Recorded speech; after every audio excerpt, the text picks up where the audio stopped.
Welcome. You are at the CCC, where there are no outside issues. My name's Anthony. I'm an addict and an alcoholic, another bozo on the bus, and I care about you. Yes, and I'm LouiLou. My pronouns are he and him, and I am in recovery for crystal meth and alcohol, and I am always in search of balance. Yes, and each week we strive to foster a brave space where we can engage in conversations centered around topics of recovery.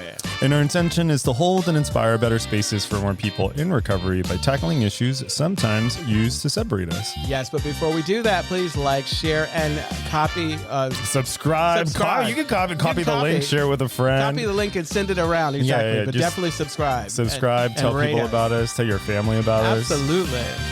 And now the disclaimer. The thoughts and opinions expressed on At the CCC are ours alone. We do not represent anyone but ourselves. In other words, we're just a couple of friends behind a mic here to entertain you. And of course, everything we talk about is for general information purposes only. I love that. I love it. I am having a hard time remembering that one line, and you've got that down. You're a lip syncer. She's a drag queen. I'm a drag queen. Absolutely. How are you doing? I'm good. I got another interview offer for postdoc. I love that. Yes. Yeah. So my first interview is on the 17th. The one after that is on the 20th. And then on the 7th, well, starting next week, I'll start hearing back from like the other spots. Does it feel surreal? It does feel surreal. Yeah. It does feel surreal. What also feels surreal, is that I've gotten interview offers from incredible institutions, and that feels like I can't, it's, like I know I've put in the work, but it's just crazy to think like, wow, it's like really coming together. I love that. I love it. Mm-hmm. Yeah. How are you? I'm good. I'm really good. It's like I'm all, you know what? I have to admit that the flexibility of our new kind of scheduling has been really nice. Like, yeah. So for those of you listening right now, Louis and I are flying solo. Absolutely. There's no one behind a production table. It's exactly. just Louis and I here recording by ourselves. I feel like yes, we have access to the sound keys. Yeah.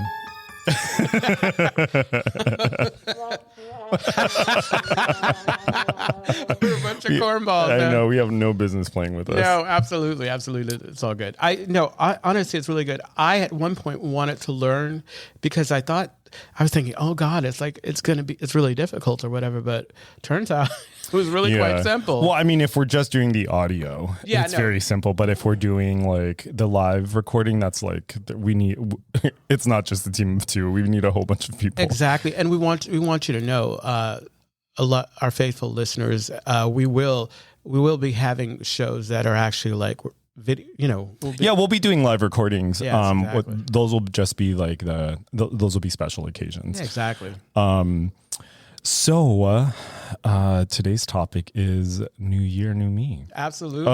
And I'm not a big fan of that topic. I know, because it feels corny. Corny, exactly. Yeah. So we've got to find a way to make it not corny. Okay, so New Year, maybe New Year.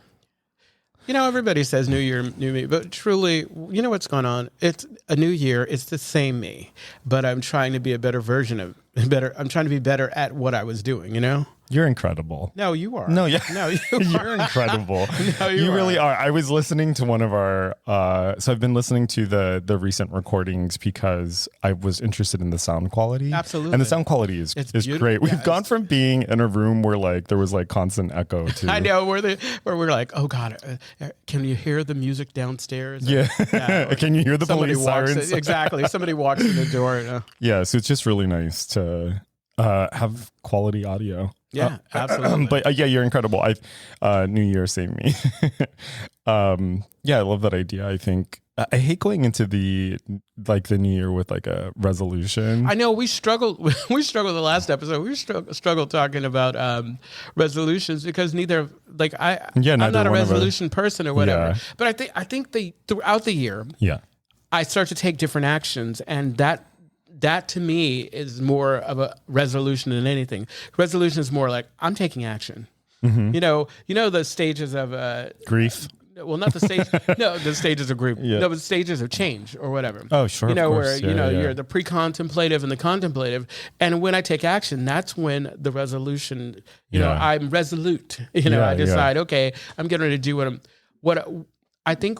Like I said last time, I am going to start reading the Wicked books because. Oh yeah. Yeah, because I feel like I need to read more. And you know what I did? I turned off my. I got rid of my cable. Oh no shit. Well, the source I had Sonic, and so I got rid of it. But I didn't get rid of it completely because I'm now using my my neighbors. You're using your neighbor's what? No, for 3 years. For 3 years, my neighbor was piggybacking off of my cable. Like knowingly, like you know. No, you knew yeah, this? no, Oh, okay. and so now I was like, that's shady. So now it's his turn. Cool. Yeah, no, but also that means that I kind of want to turn the TV off more and read. And usually, you know, honestly, what's been happening is I don't necessarily like I get home, I don't always turn on the TV, but what I do is I go into a TikTok crazy whatever. And so instead I want to, you know, maybe do a little reading. How are you doing over there? I love that.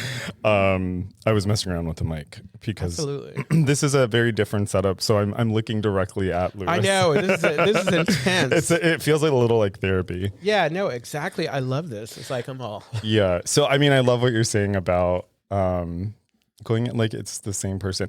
I don't go. And like in lieu of resolutions, I go in with like intentions. Uh-huh. But not even that. I hate, okay. I love a timeline. Yeah. I love a beginning. I love an end. Oh, absolutely. Right. I love a beginning. Right. And I understand like the new year can be that. It can be a beginning. Uh-huh. I think for me, I never want to like voluntarily set myself up to be disappointed. That's why I a lot of times, do you ever do this? I think this might be a Virgo Tell thing. me. Okay. I have a you're a Virgo? Yes. I have a little notepad and I jot down, especially like I did this with the podcast, things that I want to see happen. Okay. And I put them in place, not with a dedicated time to have it happen, but so that I put the awareness on, you know, I'm all, okay, it's here. This is something that I want to work towards. Yeah. And then depending on what it is, I mean, obviously there are some things that I want to be held accountable for. And I have people that I trust, like you and my sponsor and other people that I will talk to you about it. And in hopes that, you know, at the right time, when I actually want to hear it, you know, you remind me of it. Yeah. Like you know, it's really cool. Actually, my former sponsor, there was some stuff that I was working on. And every time we talk, he asked me about it. Like he's like, how's this going? And I'm all, fuck you. Yeah. No, but it's really nice. I mean, it's comfortable. It's uncomfortable, but there's something to be said about like accountability. Yes, exactly. And then having it come from someone that you can hear. Yeah. Because, you know, there's some folks who like should never talk to you. Like absolutely. It's like I appreciate what you think you're doing, but you are not. I didn't ask for this. I know exactly. I didn't ask for this. You're not my person, and out of out of spite, I will not do it because you just mentioned it to me. I'm going to do math in spite of you. I love it. I love it. That's gosh, yeah. So let's talk about is there anything about your recovery, about how you're working your program that you might want to like change, beef up? Fantastic question. Yeah. Fantastic question. So I had a sponsor. Her name's Alice. Actually, I chatted with her today. She was my sponsor before, like when I got back from my relapse, and then I started working with my own sponsor again. And one of the things she said was that I had to keep, you know, because there was this one time we were talking, and I was like, well, like I'm doing all the things, like I'm going to meetings and I have service commitments and I have sponsees and I'm out of myself. I was like, but I feel like a dry alcoholic, you know? And she was saying, well, Anthony, you have to keep your program fresh. You know, like you have to find new ways to be of service. Maybe you need to go to new meetings. And the way she described it was that addiction will adapt. Oh God. You know? It's like the Borg. It's absolutely like the Borg. It's like they're constantly like like the addiction will adapt. And I think that's like I do subscribe to the belief that I am an addict. Like I'm an addict and an alcoholic, and I will be that for the rest of my life. Right. Yeah. It's just so depressing. It is really depressing. And I don't even know. Look at it. And honestly, like intellectually, this is, funny enough, this is actually something that I'm in my professional life looking at some research around, because there have been some studies that show some people can return to use after a period of abstinence. What were we going to say? Brandon is right. Your voice is very rich. I'm listening to it and I'm all thinking, oh, that's wonderful. Were you going to say hot? I always say that's hot. I got that from Paris Hilton. I know Paris Hilton. And have you seen any of their new things? No, but I saw the thing. Da, da, da, da, da. Thank you. So keeping it fresh, you know, and I know that's true for a lot of things. And here I have these two different experiences that kind of remind me of this. Is one is when I am super like fucking grouchy and depressed and just not in like the best place. And then like I go to a meeting because I haven't been to one in a really long time. Like I feel like a sponge and everything feels like God. You know what I mean? Like I feel so like nourished by it. Be careful which meetings you go to. No, 100%. 100%. Yeah. You don't want to be a sponge soaking up nonsense. Yeah. There was, this kind of has, you know, it falls in line what we're talking about. To the last couple months, like starting kind of around the time when I had the meltdown or whatever, I just was not spiritually right. And today I had an experience that let me know that I'm better. Yeah. Because I actually did a TikTok on this. We had an individual, and it's important for the story. He's an older Asian man. He's been in the neighborhood, and I don't know if he had a bad experience with the door person or whatever. Actually, he was yelling at the top of his lung. He was having an experience. He was having at the club, at Cliffs. Oh, okay. He was having a Michael Douglas falling down kind of moment. Okay, and he asked the guy at the door at Cliffs if we had megaphones, and the guy said, "No, you don't need a megaphone because you're already loud enough." He didn't like that. He didn't like that answer at all. So Christmas Eve, he came in and he complained about it, and he was yelling, and folks were trying to calm him down, and the woman behind the counter was like, I can't do this, and he accused her of being racist. So he comes back today. He asked to speak to the owner, but he comes back again today, and he's just rah, rah, rah, and he's inconsolable. And I go and I try to calm him down, and I give him not necessarily an ultimatum, an option. Tell him either can calm down and we can talk about this, or we need to call the police because he's in the middle and he's not leaving.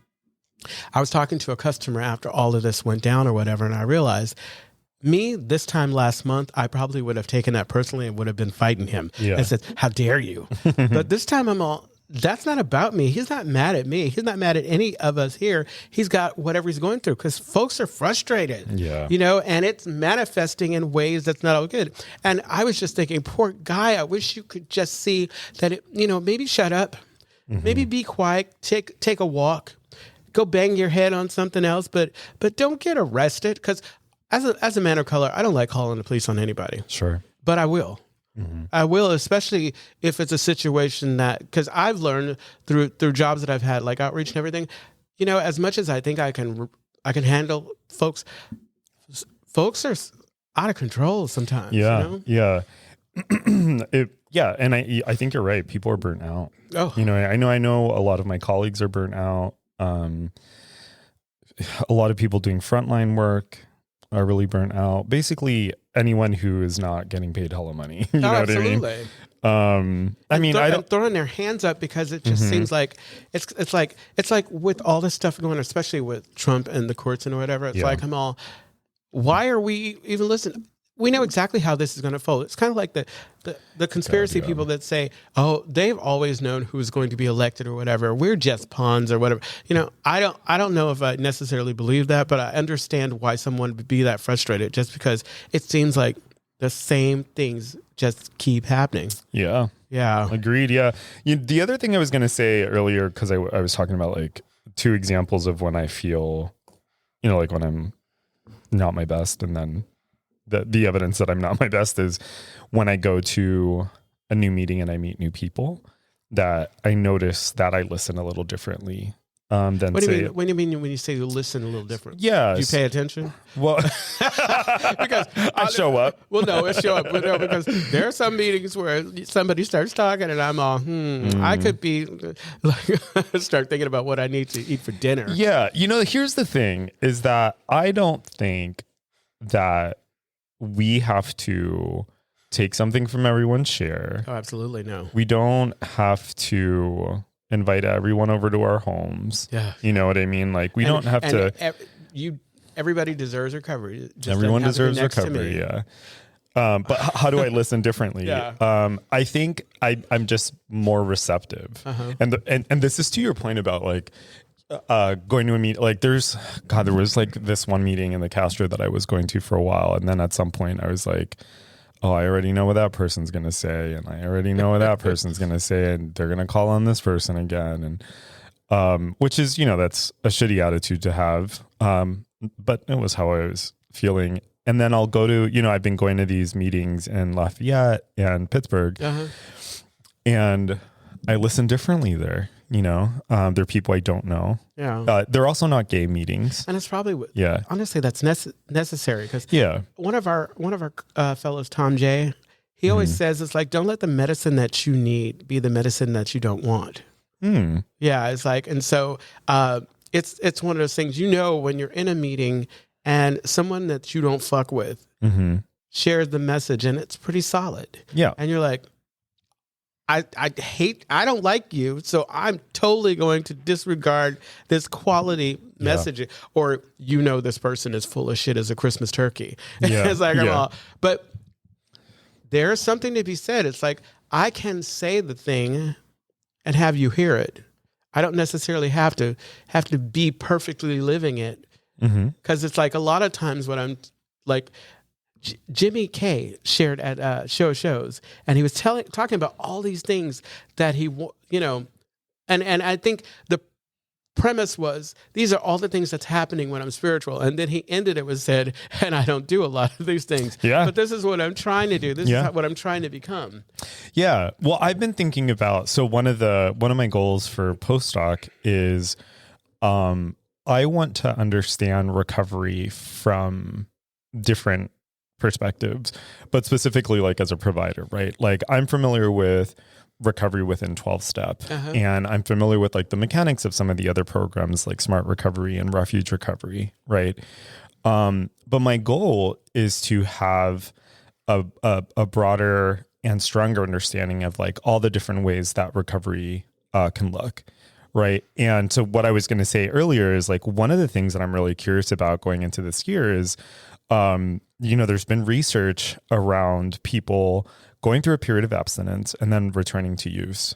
I don't think that's for me. We remember a while back, we started talking about that. That was a question that I had. It's like, so what if you work through the things that your issues or whatever, and then you go back to, and some people go back and whether or not they admit it or not, but on the surface, it seems like everything is solid, but it's like, That's the thing, right? Is that there's like, there are philosophical differences there, right? Like, because in 12-step, basically the subtext is you're an addict for the rest of your life. Absolutely. And, like not a subtext, but just clearly stated is that we have an allergy of the body and an obsession of the mind. Yeah. Right.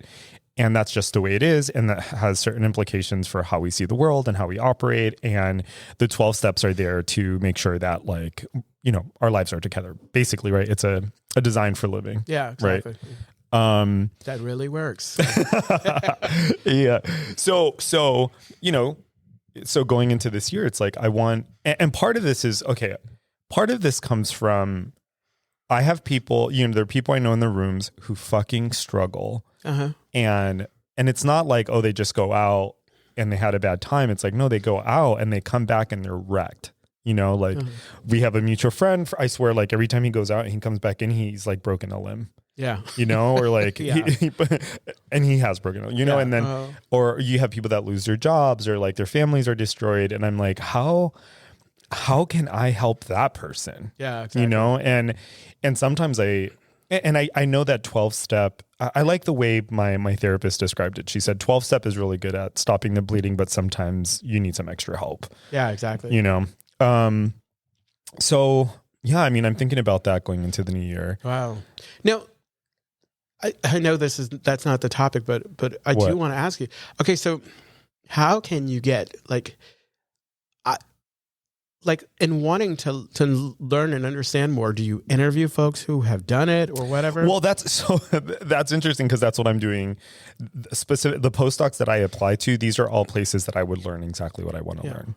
Right. I would be at every postdoc that I've applied to, there are either teams of people or at least a group of people that are doing the kind of research that I'm interested in, that are actively working with addicts and alcoholics. Right. So that's what I'm doing. Right. It's like I'm turning to those places. Concern or the question that I would have is like, how can you be sure, especially if the person who is experiencing it can't be sure they're being authentic or honest about what's going on? Because all I'm thinking about is like, okay, so I'm defiant and I'm going to prove that I can do this. And the worst thing would be to find out that I can't do it, to somebody who I may have, do you know what I'm getting at? I think so. Well, it's one of those things where it's like, you have this individual who did 12-step for however long or whatever they did and decided they didn't want to do it anymore. And this is what happens a lot of times when people relapse and they go out and they are defiant. It's like, I don't want to come back with my tail between my legs. So that's one of my criticisms of 12-step is, and to be fair, this is my experience, is that there's a lot of like shame and guilt in 12-step. Because if you go out and you come back, like you have to raise your hand again, and there's this. But do you? You don't have to. No, you don't. But there is like a cultural expectation, right? Well, I think a lot of times they encourage you because they want you to get past the shame. Who is they? When I think of they, I think of the people that you trust sponsor. Like if you take on a sponsor, or you have your, I feel like those individuals that you can hear. Yeah. And I think what I'm trying to say is that it feels very zero sum sometimes. Yeah. But the shame and guilt, is, I think a lot of it comes from the individual. Like, because it's one of those things where it's like, we're always worried about what we think other people are thinking about us. And most of the time, nobody's thinking about us. Right. Because they're thinking about themselves. Yes, exactly. It's like, I always joke and say with my sponsors, it's like, okay, you think we're talking about you? Okay, great. We're talking about you now. Get over it. Move on. What are we going to do? People are paying attention to you. If they're not paying attention to you, you're upset about that too. Yeah. I mean, all very good points. And I would also say that, and there are people. I love who, that. Yes. I just heard Bonnie Violet. Yes. Yeah. And well, Benji goes, and we borrowed this from a professor that he and I both had. Dr. Sherry Taylor. She goes, but and also he keeps on bringing that Sherry Taylor. We need. She it's because she's amazing. She's absolutely amazing, Dr. Sherry Taylor. But she says, but and also. Yeah, but and also there are all the people in the rooms who do talk, and sometimes, and I don't think that's unique to 12-step. I think that's like whenever you get any group of people, there are people dynamics that show up. Absolutely, So don't you think there's healing in facing that? Because I think that there is. But let's go back to accountability. Okay, but okay, I'm going to make a note. Let's go back to accountability. You're trying to be a better version of yourself, and relapse was a part of your story, and owning up to maybe not being the best possible part of who you were. I mean, the conversations that I get to have now and I have with my sponsor is that, okay, so I am the one who determines the good or bad. I think the problem is we've been doing this whole good or bad thing, and we've been like, I lay what my idea of good and bad is over your idea of good and bad, and it's not the same. Yeah, and I don't. Go ahead. No, go ahead. Well, and I don't know that the words good and bad are important when we're talking about healing, right? Yeah. Like I believe that everything unfolds exactly the way it's supposed to unfold. Absolutely. Right? Like we get to where we're going, either kicking and screaming, or we get there taking the easier, softer way. Might be a false polarity, but that's what I think.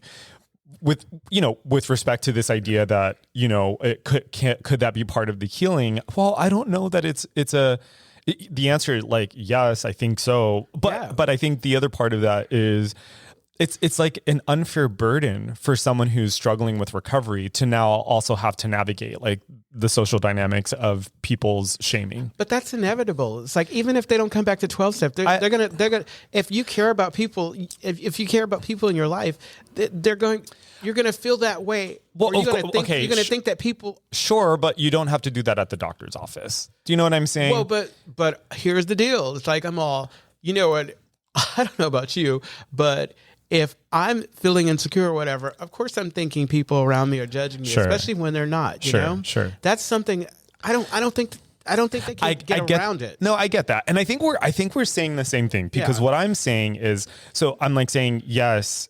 And if you're in, yes, and that's what we're gonna get t-shirts. Yes, and by and also, yes, and I don't think that it is helpful for a person to step into, say, like a 12-step meeting or any recovery-based community or group and feel like they have to do extra work within that space. Is that a good time? Maybe that's a good time if you are concerned about that and you have someone supportive who understands that you try a different meeting. No, 100%. Yeah. I mean, 100%. If you go back to a meeting where you were well known, then then that's definitely going to be an issue. But if you step into a meeting like some people do, where they're like, you know what, I'm gonna try my recovery over here because I need a fresh kind of take, or maybe I'm just not past feeling insecure about what other people think about me, and I mean, what you're talking about is, people's work, you know, and we talk a lot about like doing the work, blah, blah, blah. And just saying it gets me tired, because when are we done working? There's always something to work on. Ultimately, like, going back to kind of like originally what I was thinking of is like going into this new year, I really do want to deepen my understanding of recovery, such that I can be a better clinician, a better friend, because I've just, my heart goes out to the people. I've been in the rooms for over 10 years now, and there's some people who've they literally have been in and out since I first got here, and I don't see their lives getting any better, and sometimes I wonder, like, maybe this isn't the course for them. Yeah, exactly. But and to be sure, for people listening, I'm not saying like, oh, maybe it's not working for them. Well, I'm not saying like 12-step can't work for everyone, but what I am saying is that there are some people who would be better helped by something else. Yeah. My the best bit of information that I got regarding that is that not to make someone else's experience about me. Right. And that like there are times where I can be that loving, supportive person with the person. There are times where I need to step back and love people from across the street. There's a relapse prevention meeting that happens on Monday. It's a CMA meeting. And every now and then I have to take a little break from the meeting, because I realize that if I go to that meeting and I'm that person, because what person? What do you mean? No, I have I don't have a poker face. You can see whatever's going on with me. Oh, I know. I've been friends with you for a while. And if I don't know, if I'm giving off that energy to someone who is going through kind of what you were talking about, I don't want to be that person. You know what? It's like, and I'm human and I'm fallible. And so the best thing for me to do is to try a different meeting, or, and put myself in a place where I can be of maximum service. That's why I love the third step prayer. Release me of the bondage of self, because that's always my big issue. 100%. Yeah. We share that in common, because that's also my favorite line in the third step prayer. Yeah, and I think the other part now, thinking about the new year, I've shared a million times that I live in the TL, and for a while, like the TL was really kind of like chipping away at like my compassion. I was having like compassion fatigue, because, I'm literally surrounded by people struggling with addiction, nodding off in the streets, or, and I've arrived at a place, I feel like, I've had some time to reflect and have been actively engaged in like learning new skills around this, specifically around like helping people in recovery. And it to me feels like there is a solution. I don't know what that solution is. I know like currently there's a movement to medically assisted treatment, there's that. But then I think about like, well, who has access to that, and like that kind of thing. So yeah, maybe that's what this new year is for me, is that, and part of that is like, I'm graduating this year. So I feel like I'm going to have more room and more freedom to actually work on the things that I want to work on. Right on. So, what's interesting, it's like, so we've been talking about all of this and whatever, and also going back to like our feelings about the topic, New Year, New Me. And it's like, I feel like, while it's not like intentional, like I'm starting New Year with these things, this is a continuation of the things that we've already been working on. Yeah. Right? And so it's like, it is not that all of a sudden it's a new me. I'm still on that road, and ideally, I'm not going to ever get to, but I'm getting closer to, and the person that I want to become. And so maybe it should have been a new year, new opportunity to get to the to the promised land. Yeah. There's a part of me that's like, time isn't real. Like, this calendar isn't real. Doesn't feel like it. No, I know. But here's the thing, is that there are enough like cultural, there are enough like social things in place that make timelines real. Yeah. You know what I mean? Exactly. It's not like we can pretend like it doesn't exist, No, exactly. So yeah. And it's interesting too, because I'm noticing that a lot of what we're talking about, I'll speak for myself. Like I'm noticing like a lot of it has to do with like things that I want to do for other people. And I wonder if that's kind of like something that is like stemming from my recovery. That's absolutely there. Cause it's like, it's natural for us to be like I changed self-centered to self-focused. I remember at one point self-focused, because I wanted to kind of reclaim that and not make it some. You're reclaiming all the words. You know what? Honestly, it's like I think at one point, I wanted to take words like that we constantly saw in a negative light or whatever, and use them the way they probably were meant to be used. Yeah, I've heard of someone referring to character defects as character. Fuck, what was it? Character assets, like no.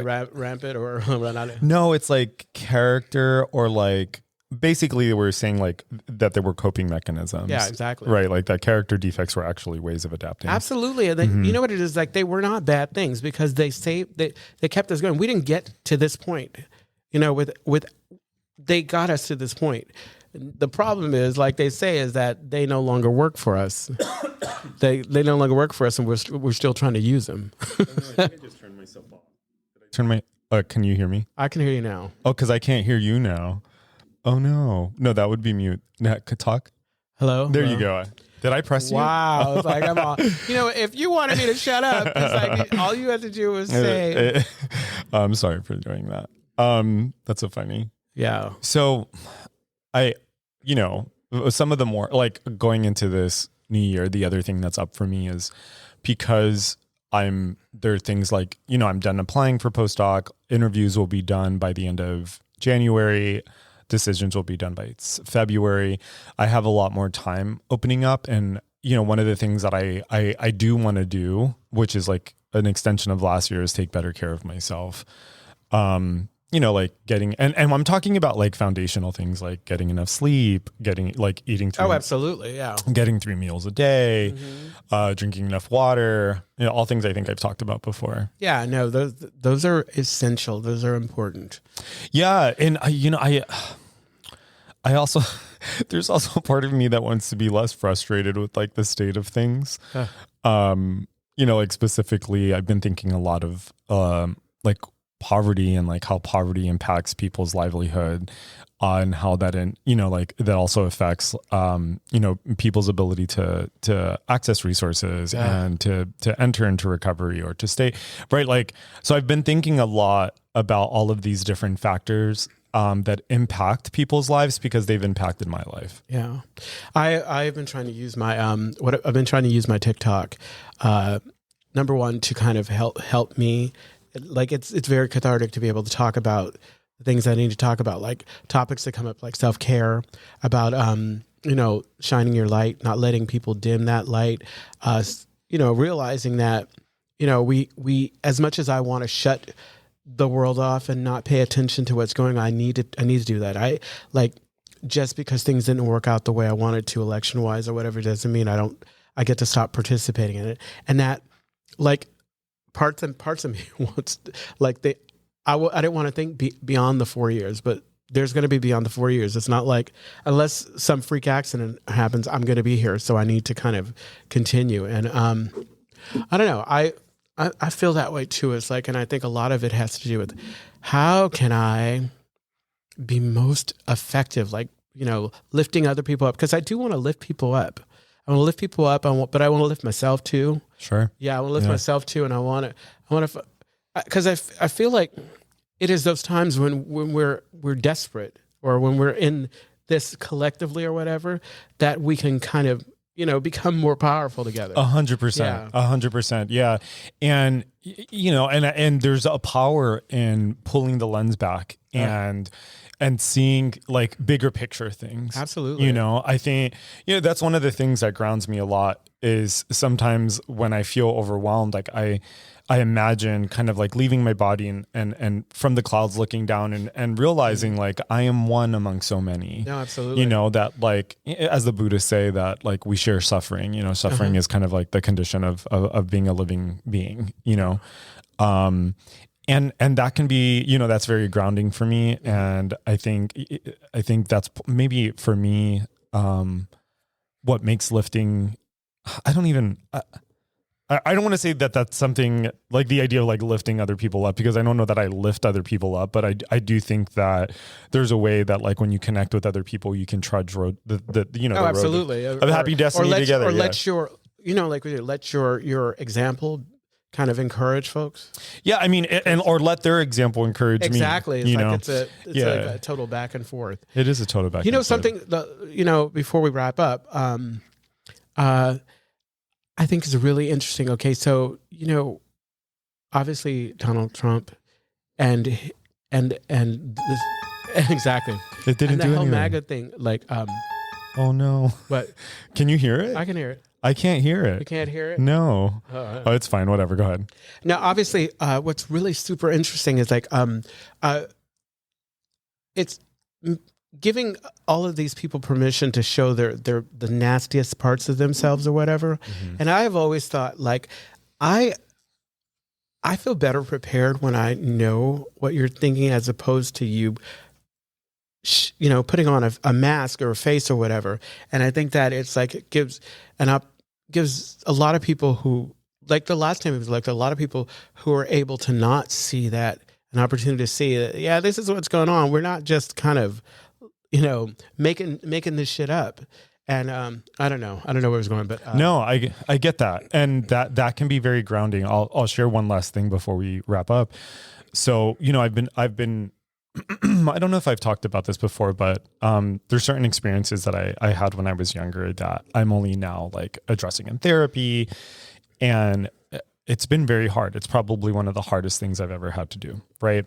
And the other day, I was talking to an old friend of mine, and I was like, he asked me how I was doing, and I told him, I was like, oh, here's this like thing that I haven't really talked to anyone about that I've been struggling with.